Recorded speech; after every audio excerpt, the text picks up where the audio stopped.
In this video, we'll be going over how to use the content research section. So inside here, the first thing you're going to be able to do is head to enter keywords. Enter a keyword which you would like to search for. Wait for the results to come up. And you will see that there will be lots of results relevant to your keyword. So what you can do now is see that the article name is here. The website that it is from is under domain.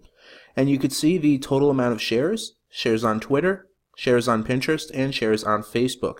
Simply hover over shares on Facebook to filter it by lowest shares to highest shares. Same thing with Pinterest. You'll be able to sort by how many shares there are, as well as Twitter. You'll be able to sort by how many shares there are on each one on Twitter. Now, if you would like to save the article itself or the blog, well, you basically could do that by clicking this green arrow, and then you could add a tag here. I could say dog tag, and I could say add to favorites.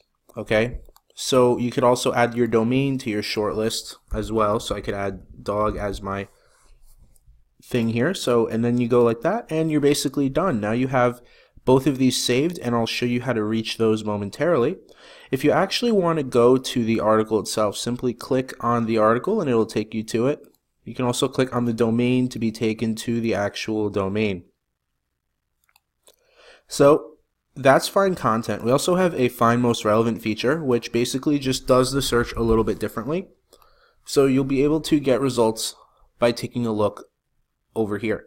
This is going to bring up different results, but for the same keyword. And you could search both to see what results work best for you. The favorites work the same under the Find Most Relevant.